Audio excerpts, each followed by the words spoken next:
Welcome to స్వతంత్ర TV. నా పేరు రహీం. ముందుగా హెడ్లైన్స్ చూద్దాం. కూటమి నుంచి రాష్ట్రాన్ని కాపాడుకునేందుకు సిద్ధమా? సిద్ధం నినాదం వారికి యుద్ధంలా వినిపిస్తుందన్న జగన్.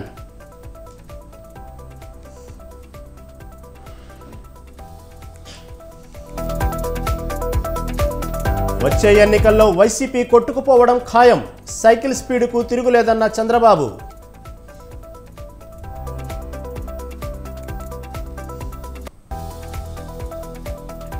భువనగిరి ఎంపీ సీటు గెలవాల్సిందే. పార్టీ నేతలతో రేవంత్ రెడ్డి సమావేశం.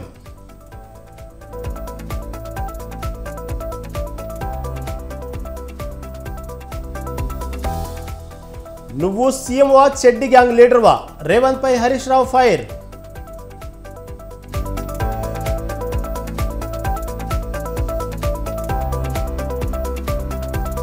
సికింద్రాబాద్ కంటోన్మెంట్ బీఆర్ఎస్ అభ్యర్థిగా నివేదిత ప్రకటించిన మాజీ సీఎం కేసీఆర్.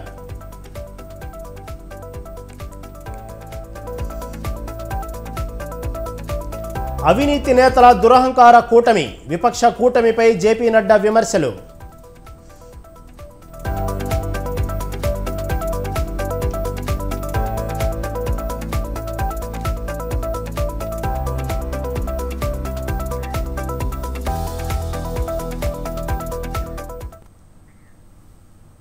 రైట్, ఇక డీటెయిల్స్ చూస్తే ఏపీ ఎన్నికల్లో ఆసక్తికర పరిణామాలు చోటు చేసుకుంటున్నాయి. కూటమి పార్టీలో సీట్ల కేటాయింపు కొత్త సమీకరణాలకు కారణమవుతున్నది. సీట్లు దక్కని అసంతృప్త నేతలు పార్టీ వీడుతున్నారు. తాజాగా జనసేన నేత పోతిన మహేష్, మాజీ ఎమ్మెల్యేలు పాముల రాజేశ్వరి, రమేష్ రెడ్డి సీఎం జగన్ సమక్షంలో బుధవారం వైసీపీలో చేరారు. వీరికి సీఎం జగన్ పార్టీ జెండా కప్పి వైఎస్ఆర్సీపీలోకి సాదరంగా ఆహ్వానించారు.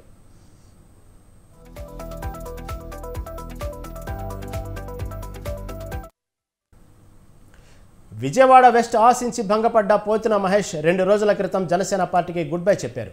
ఈ సందర్భంగా జనసేన అధినేత పవన్ కళ్యాణ్పై తీవ్ర ఆరోపణలు చేశారు. తాను పార్టీ కోసం కష్టపడినా గుర్తింపు దక్కలేదని పోతిన మనస్తాపానికి గురై రాజీనామా చేశారు. విజయవాడ పశ్చిమ నియోజకవర్గం సీటు కోసం మహేష్ చివరి వరకు ప్రయత్నించారు. కానీ పొత్తులో భాగంగా సీటు బీజేపీకి దక్కింది. అక్కడి నుంచి కేంద్ర మాజీ మంత్రి సుజనా చౌదరి పోటీ చేస్తున్నారు. దీంతో మహేష్ తన అనుచరులతో కలిసి సీఎం జగన్ సమక్షంలో వైసీపీలో చేరారు.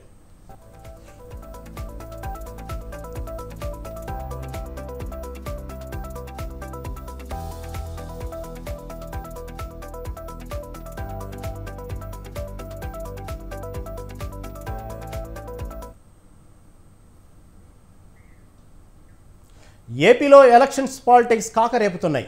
అధికార ప్రతిపక్షాల మధ్య డైలాగ్ వార్తో నిప్పుల కొలిమి కంటే వేడిగా రాష్ట్ర రాజకీయాలు సెగలు కక్కుతున్నాయి. కొంతకాలంగా వాలంటీర్ వ్యవస్థ చుట్టూ తిరుగుతున్న ఏపీ పాలిటిక్స్. ఇన్నాళ్లు జగన్ తొత్తులంటూ వాలంటీర్లపై కన్నెర్ర చేసిన చంద్రబాబు వారిపై ప్రేమ కురిపిస్తూ ఎన్నికల తాయిలాలు విసురుతున్నారు. సడన్గా ఈ మార్పేంటి? అంత ప్రేమేంటి? వాలంటీర్ వ్యవస్థను కొనసాగిస్తున్న బాబు వ్యూహం వెనుక మతలబేంటి?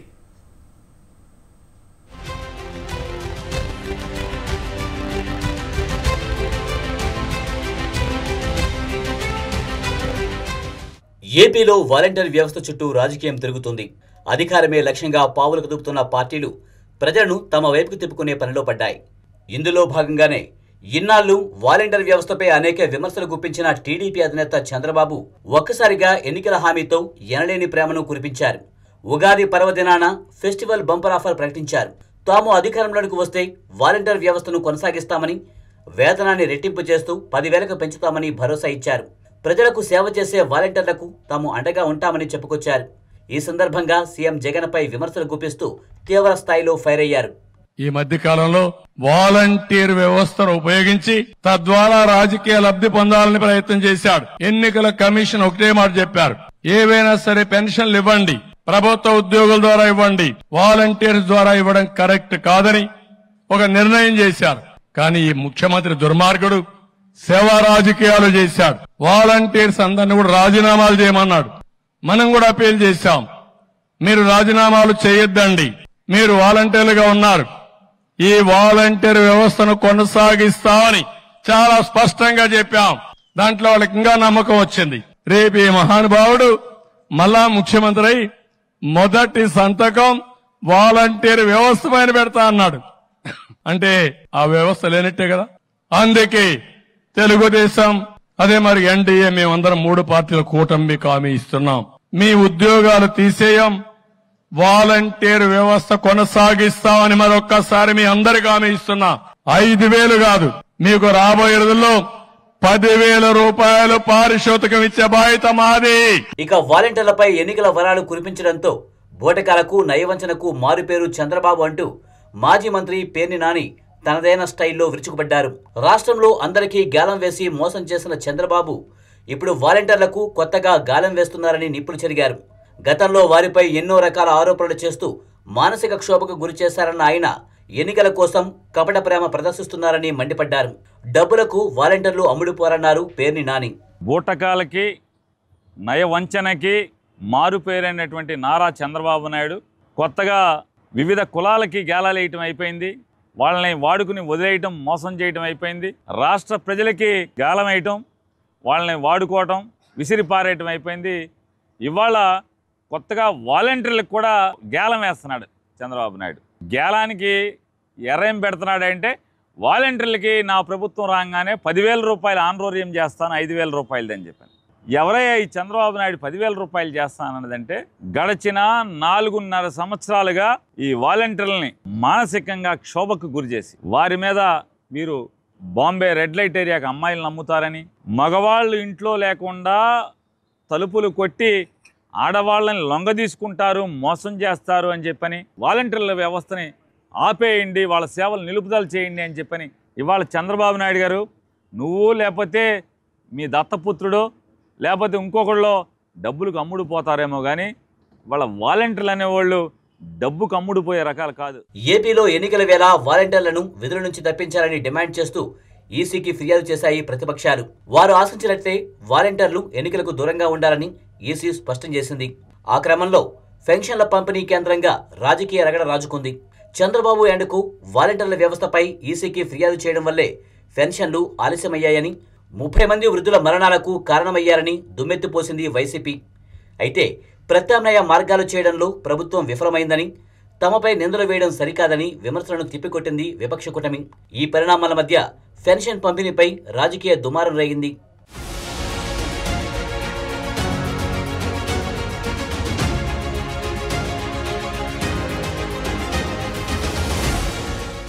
మరోవైపు ఏపీ వ్యాప్తంగా తమ పదవులకు మూకుమ్మడి రాజీనామాలు చేశారు వాలంటీర్లు.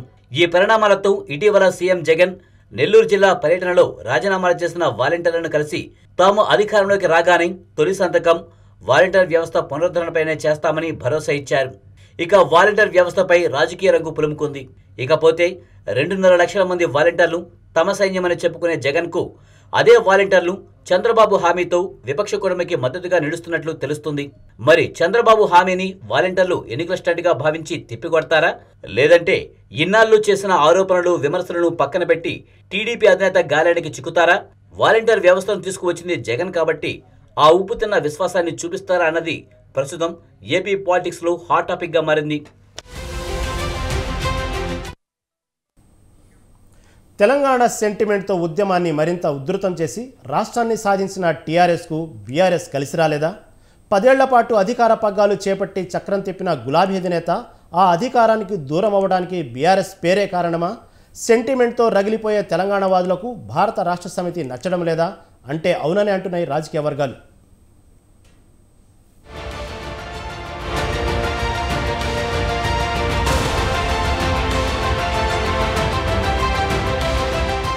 తెలంగాణ రాష్ట్ర ఏర్పాటే లక్ష్యంగా పుట్టిన పార్టీ తెలంగాణ రాష్ట్ర సమితి. 14 ఏళ్ల పోరాటం తర్వాత రాష్ట్రాన్ని సాధించడంతో తిరుగులేని శక్తిగా నిరూపించుకుంటుంది టీఆర్ఎస్. 2014-2018 ఎన్నికల్లో వరుసగా 2 సార్లు విజయం సాధించి రాష్ట్రంలో బలమైన రాజకీయ శక్తిగా ఆవిర్భవించింది.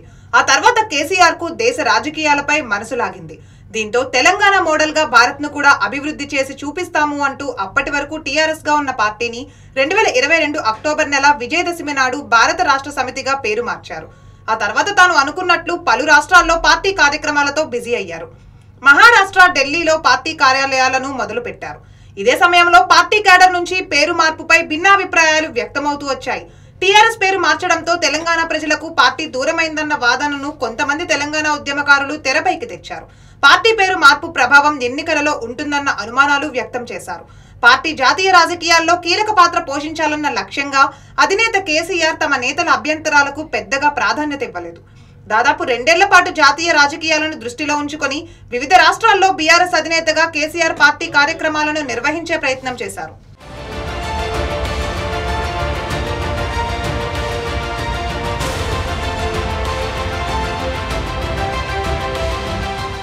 అయితే ఈలోపే అసెంబ్లీ ఎన్నికలు రావడంతో తొలిసారి బీఆర్ఎస్ గా బరిలో దిగింది అధికార పార్టీ.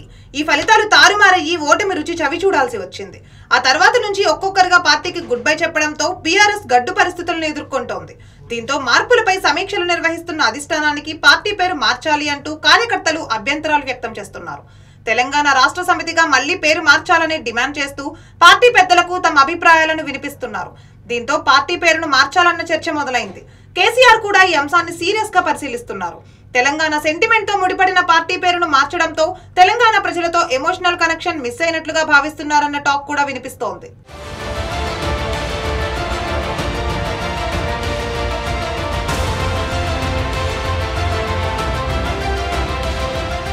త్వరలో జరిగే పార్లమెంట్ ఎన్నికలకు బీఆర్ఎస్ పేరుతో కాకుండా టీఆర్ఎస్ గానే వెళ్లాలన్న యోచనలో ఉన్నారు గులాబీ శ్రేణులు.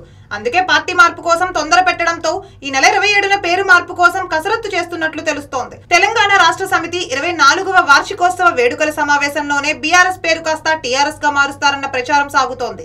అది మంచి ముహూర్తం అని పార్టీ వేదిక మీదనే సర్వసభ్య సమావేశంలో నిర్ణయం తీసుకుంటే మే నెలలో జరిగే లోక్సభ ఎన్నికల్లో అదృష్టం కలిసి రావచ్చని, ఎక్కువ సీట్లు సాధించే వీలుంటుందని భావిస్తున్నారు. మొత్తంగా బీఆర్ఎస్ ను మళ్లీ టీఆర్ఎస్ గా మార్చాలన్న మాట గట్టిగా వినిపిస్తున్న నేపథ్యంలో పార్టీ పేరు మారితే రాజకీయంగా కలిసి వచ్చే అవకాశం ఉందా? గులాబీ కేడర్ ఆశిస్తున్నట్లు లోక్సభ ఎన్నికల్లో సత్తా చాటుతుందా? ప్రజలు ముందులా పార్టీని ఆదరిస్తారా అన్నది ప్రస్తుతం రాష్ట్ర రాజకీయాల్లో హాట్ టాపిక్ గా మారింది.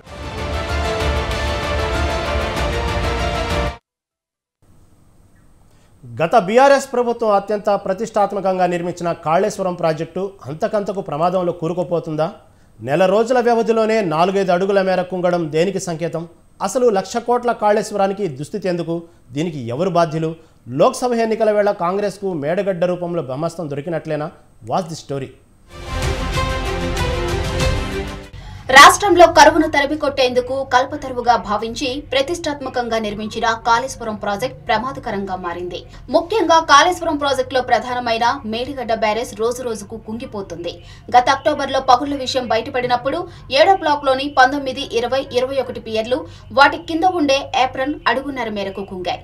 తాజాగా ఇప్పుడు అవి 4-5 అడుగుల మేర కుంగినట్లు కనిపిస్తుంది. పియర్లు, బ్యారేజ్ బే ఏరియా, క్రస్ట్ స్పిల్వేలో పగుళ్లు మరింత విస్తృతమవుతున్నాయి. ఫలితంగా బ్యారేజ్ మరింత ప్రమాదం అంచనా నిలిచిందని తాజా పరిస్థితులను బట్టి తెలుస్తోంది. నేషనల్ డ్యామ్ సేఫ్టీ అథారిటీ నిపుణుల బృందం పర్యటించి దెబ్బతిన్న భాగాన్ని అధ్యయనం చేసి వెళ్లిన కొద్ది రోజులకే ఈ 3 పియర్ల వద్ద ఏప్రన్ మరింత కుంగినట్లు కనిపించడం ఆందోళన కలిగిస్తుంది. దెబ్బతిన్న పియర్లను పరిశీలించేందుకు మేడిగడ్డను సందర్శించిన సిపిఎం బృందానికి పియర్లు మరింత కుంగిపోయిన దృశ్యం స్పష్టంగా కనిపించింది. వాస్తవానికి సీఎం రేవంత్ రెడ్డి నేతృత్వంలో కాంగ్రెస్ బృందం, బీఆర్ఎస్ వర్కింగ్ ప్రెసిడెంట్ కేటీఆర్ నేతృత్వంలోని ఎమ్మెల్యేల బృందం మేడిగడ్డ బ్యారేజీని పర్యటించిన సందర్భాల్లో పియర్లు ఏప్రిల్ వద్ద అడుగున్నర మాత్రమే కుంగిపోయి ఉంది. మార్చి 7 నేషనల్ డ్యామ్ సేఫ్టీ అథారిటీ నిపుణుల పరిశీలనల సమయంలోనూ దాదాపుగా అదే తీరుగా కనిపించింది. అయితే నెల రోజుల తర్వాత తాజాగా సోమవారం పరిశీలించినప్పుడు అవి మరింత ఎక్కువగా కుంగినట్లు స్పష్టంగా కనిపించింది. తాజాగా ఏప్రిల్తో పాటు బ్యారేజ్ బే ఏరియాలోనూ పగుళ్లు ఏర్పడుతూ ఉండటం ఇక్కడ గమనించవలసిన విషయం. మరోవైపు మేడిగడ్డ డ్యామేజ్ అంశం తీవ్ర రాజకీయ దుమారం రేపుతుంది. బీఆర్ఎస్, కాంగ్రెస్ మధ్య మాటలు తూటాలు పేలుతున్నాయి. విమర్శలు, ఆరోపణలు, వాగ్వాదాలు జరుగుతున్నాయి. ఈ సందర్భంగా ప్రాజెక్టును మొదట రేవంత్ రెడ్డి బృందం పర్యటించగా కొన్ని రోజులకు కేటీఆర్ ఆధ్వర్యంలో బీఆర్ఎస్ పార్టీ బృందం పర్యటించింది. కేసీఆర్ కుటుంబం అవినీతిలోనే బ్యారేజ్ కుంగిపోయిందని కాంగ్రెస్ నేతలు దుమ్మెత్తిపోస్తుంటే హస్తం పార్టీ అనవసర రాద్ధాంతం చేస్తుందని, ప్రాజెక్టులో కుంగిన ప్రాంతాన్ని మరమ్మతు చేస్తే సరిపోతుందని కేసీఆర్ అండుకో వాదిస్తుంది. అంతేకాదు ఇటీవల కరీంనగర్ పర్యటనలో కేసీఆర్ కీలక వ్యాఖ్యలు చేశారు. లోక్సభ ఎన్నికల తరువాత 10,000 మందితో మేడిగడ్డను ముట్టడిస్తామని ప్రభుత్వాన్ని హెచ్చరించారు. పంటలకు నీళ్లివ్వకుండా ఎలా ఆపుతారో చూద్దామని అన్నారు. పోరాటానికి రైతులంతా సిద్ధంగా ఉండాలని పిలుపునిచ్చారు. కేసీఆర్ వ్యాఖ్యలు ఇప్పుడు వైరల్ గా మారాయి. మరోవైపు కేసీఆర్ కుటుంబం కాంట్రాక్టర్లతో కుమ్మక్కై ముడుపులు పొందటం వల్లే ఖరీదైన కాళేశ్వరం ప్రాజెక్టు నిరుపయోగంగా మారి రాష్ట్ర రైతాంగాన్ని తీవ్ర సంక్షోభంలోకి నెట్టివేసిందని సిపిఎం నేతలు మండిపడ్డారు. రాజకీయాలు పక్కన పెట్టి కుంగిన మేడిగడ్డ బ్యారేజ్ వద్ద తాత్కాలిక ఏర్పాట్లు చేసి సాగునీరు అందించాలన్నారు. గత ముఖ్యమంత్రి కేసీఆర్ తన కలల ప్రాజెక్టు కాళేశ్వరం అని గొప్పలు చెప్పుకున్నారని, ఆ ప్రాజెక్టు తక్కువ కాలంలోనే కుంగిపోవడం దారుణమైన విషయమన్నారు. ఇంత పెద్ద ప్రాజెక్టు కట్టే ముందు అఖిలపక్షం నిపుణులతో కమిటీ వేసి నిర్మాణం చేపట్టవలసి ఉండేదని అభిప్రాయపడ్డారు. ప్రాజెక్టు కట్టి 4 దినాలు కాలేదు, ఇంతలోనే కుంగిపోవడం మొదలైంది అంటే ఇది చాలా దారుణమైంది. అత్యంత బాధ్యతారహితంగా ఈ నిర్మాణం జరిగినట్లు లెక్క. నిర్మాణ సంస్థ వైఫల్యమా, అవినీతి వల్ల జరిగిందా, ఏం జరిగిందో తేల్చడం కోసం న్యాయ విచారణ చేసి బాధ్యులను శిక్షించాల్సిన అవసరం ఉంది. కానీ రాష్ట్ర ప్రభుత్వం అసలు ఈ ప్రాజెక్టు ఉంచాలా లేకపోతే పాత ప్రాణహిత చేవెళ్లకు పోవాలా, దాని గురించి మేము ఆలోచిస్తున్నామని రాష్ట్ర ప్రభుత్వం అంటోంది. బీఆర్ఎస్ నాయకత్వం దీన్ని రిపేర్ చేయాలి అని చెప్పేసి అంటోంది. ఈ వివాదం ఎట్లున్నా కీలకమైన అంశం, తక్షణం రైతులకు నీళ్లు అందాల్సిన అవసరం ఉంది. మొత్తానికి గత ప్రభుత్వం వేల కోట్ల ప్రజాధనంతో కట్టిన కాళేశ్వరం ప్రాజెక్టులో లోపాలు ఎప్పటికప్పుడు బయటపడుతూ ఉండటం, రోజు రోజుకు కుంగిపోవడంతో అసలు ప్రాజెక్టు పరిస్థితి ఏంటనే ఆందోళన నెలకొంది. రాజకీయ ఆరోపణలు పక్కన పెడితే అసలు ప్రాజెక్టు భవితవ్యం ఏమిటి?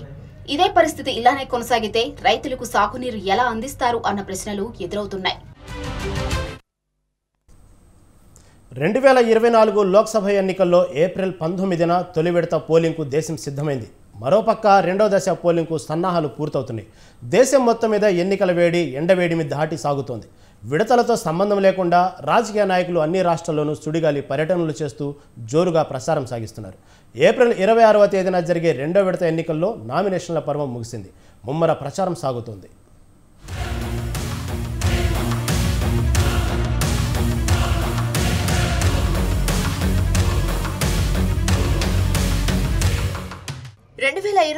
లోక్సభ ఎన్నికలు ప్రచారం జోరందుతుంది. రెండో విడత నామినేషన్ల ఘట్టం పూర్తయింది. రెండో దశలో పోటీ పడుతున్న ప్రముఖులలో కాంగ్రెస్ నాయకుడు రాహుల్ గాంధీ ఉన్నారు. లోక్సభ స్పీకర్ ఓం బిర్లా, కేంద్ర మంత్రి గజేంద్ర సింగ్ షెకావత్, కేరళ నుంచి సిపిఐ జనరల్ సెక్రటరీ డి రాజసతిమణి అన్ని రాజా, కాంగ్రెస్ నేతలు శశి థరూర్, కేంద్ర మంత్రి రాజీవ్ చంద్రశేఖర్, సినీ నటుడు సురేష్ గోపి వంటి వారు ఉన్నారు.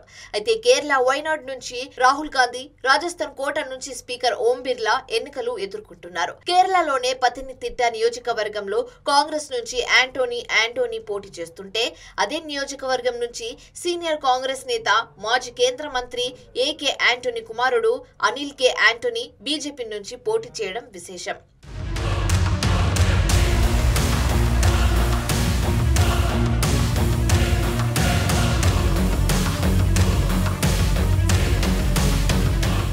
సార్వత్రిక ఎన్నికల తొలి దశ ఏప్రిల్ 19న మొత్తం 102 నియోజకవర్గాలకు తొలి దశ పోలింగ్ జరుగుతుంటే, రెండో దశ పోలింగ్ కు సన్నాహాలు పూర్తవుతున్నాయి. రెండో దశలో ఏప్రిల్ 26వ తేదీన దాదాపు 12 రాష్ట్రాల్లోని 88 నియోజకవర్గాలకు ఎన్నికలు జరుగుతున్నాయి.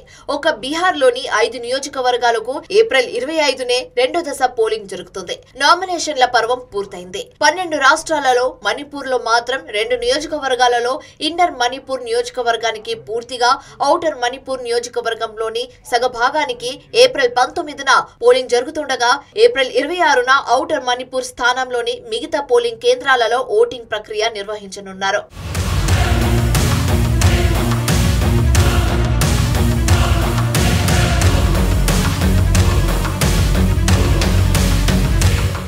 పార్లమెంట్ ఎన్నికలు రెండో దశలో అస్సాంలో 5, బీహార్లో 5, ఛత్తీస్గఢ్లో 3, కర్ణాటకలో 14, కేరళలో మొత్తం 20 నియోజకవర్గాలు, మధ్యప్రదేశ్లో 7, మహారాష్ట్రలో 8, రాజస్థాన్లో 13, ఉత్తరప్రదేశ్లో 8, పశ్చిమ బెంగాల్లో 3, జమ్మూ కశ్మీర్, త్రిపుర, పాండిచేరి, అండమాన్ నికోబార్ దీవుల్లో 1 నియోజకవర్గాలకు, మణిపూర్లో ఔటర్ మణిపూర్ నియోజకవర్గంలో సగం పోలింగ్ కేంద్రాలను ఎన్నికలు జరుగుతాయి. 12 రాష్ట్రాలు, కేంద్రపాలిత ప్రాంతాల్లోని 88 నియోజకవర్గాలకు మొత్తం 2633 నామినేషన్లు దాఖలు కాగా, వాటిలో 1428 నామినేషన్లను పరిశీలన అనంతరం తిరస్కరించారు. నామినేషన్ల ఉపసంహరణకు గడువు ముగిసిన తర్వాత చివరకు 1210 మంది అభ్యర్థులు రంగంలోకి నిలిచారు.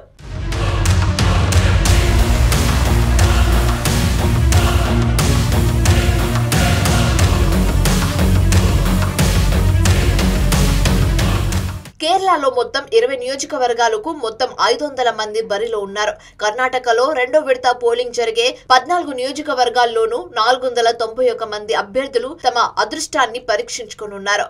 మహారాష్ట్రలోని నాందేడ్లో ఒక్క నియోజకవర్గంలోనే అత్యధికంగా 92 మంది అభ్యర్థులు పోటీ పడుతున్నారు.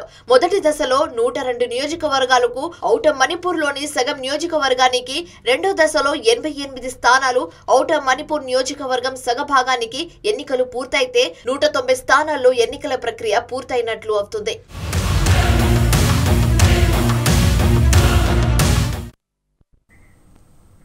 లోక్సభ ఎన్నికల వేళ పంజాబ్లో చిత్రమైన పరిస్థితి. మిత్రులే కత్తులు దూస్తున్నారు. ఎంతో కాలంగా మిత్రపక్షంగా ఉన్న బీజేపీ, శిరోమణి అకాలీదళ్ విడివిడిగా పోటీ చేస్తుంటే, ఇండియా కూటమిలో భాగస్వాములుగా ఉంటూనే ఆమ్ ఆద్మీ పార్టీ, కాంగ్రెస్ విడివిడిగా పోటీ చేస్తున్నాయి. పంజాబ్తో అటు బీజేపీ, ఇటు ఆమ్ ఆద్మీ పార్టీ, మరోపక్క కాంగ్రెస్, శిరోమణి అకాలీదళ్ కూడా ఒంటరి పోరుకు సిద్ధమయ్యాయి. దీంతో చతుర్ముఖ పోటీలు తప్పవని పరిస్థితి. ఆమ్ ఆద్మీ పార్టీ చీఫ్ అరవింద్ కేజ్రీవాల్ జైలుకు వెళ్లడంతో పంజాబ్లో ఎన్నికల ప్రచార భారమంతా సీఎం భగవత్ సింగ్ మాన్ వహిస్తున్నారు.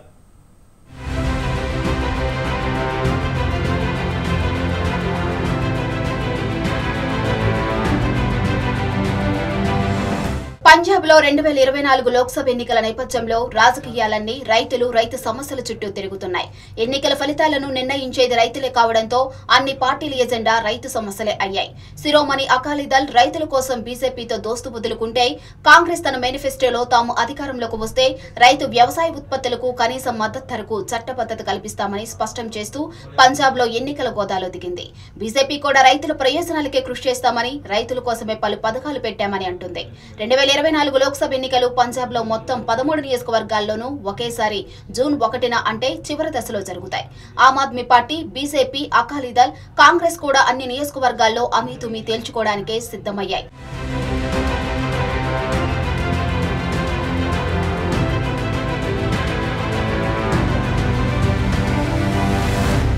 పంజాబ్లో ఒకప్పుడు మిత్రపక్షం శిరోమణి అకాలీదళ్తో మళ్లీ పొత్తు పెట్టుకునేందుకు బీజేపీ జరిపిన చర్చలు విఫలమయ్యాయి.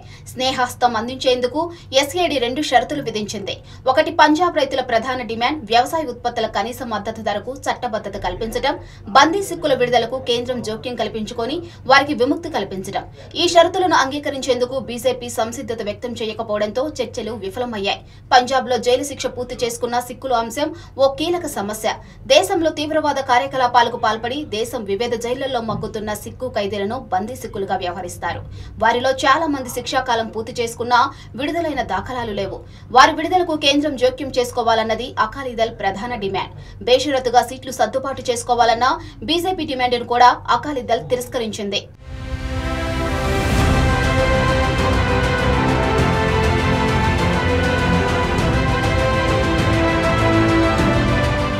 రైతుల ప్రయోజనాలు, కల్సా పంత్, అన్ని మైనారిటీలు, పంజాబీల ప్రయోజనాల కోసం ఛాంపియన్ గా నిలుస్తామని, దాని నుంచి వెనక్కి తగ్గే ప్రసక్తే లేదని ఎస్ఏడీ చీఫ్ సుఖ్బీర్ సింగ్ బాదల్ స్పష్టం చేశారు.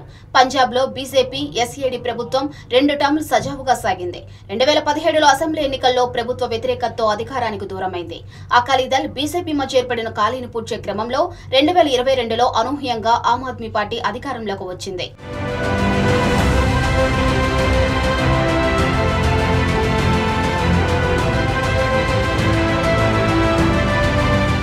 పంజాబ్లో ముఖ్యంగా వలస దళిత జనాభా గణనీయంగా ఉన్న లుధియానా, జలంధర్ పారిశ్రామిక ప్రాంతంలో బీజేపీ వేళ్లనుకుంటుంది.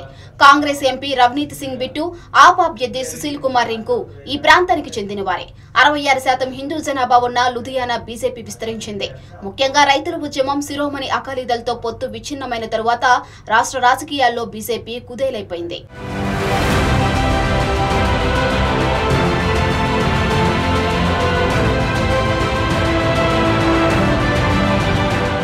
బీజేపీ కాంగ్రెస్ ఓట్ బ్యాంకును చీల్చి ఆప్ లబ్ధి పొందింది. బీజేపీకి మాజీ ముఖ్యమంత్రి కెప్టెన్ అమరీందర్ సింగ్, పాటియాలా ఎంపీ ప్రణీత్ కౌర్, రవనీత్ సింగ్ బిట్టు, ఆమ్ ఆద్మీ నుంచి ఎన్నికై బీజేపీలో చేరిన సుశీల్ కుమార్ రింకు వంటి ఎంపీల అండ ఉంది. రింకు హిందూ దళిత్. రాష్ట్రంలో 33% షెడ్యూల్ కులాల వారు అటు సిక్కుల్లోనూ ఇటు హిందువుల్లోనే ఉన్నారు. వారి ఓట్లను ఆకట్టుకునేందుకు బీజేపీ కృషి చేస్తుంది. అయితే రైతు కమ్యూనిటీల్లో బీజేపీకి ఉన్న వ్యతిరేకతతో లబ్ధి పొందాలని ఆప్, కాంగ్రెస్ చూస్తుంటే బీజేపీ కూడా 4 స్తంభాలాటలో తాను ప్రయోజనం పొందగలననే ఆశతో ఉంది.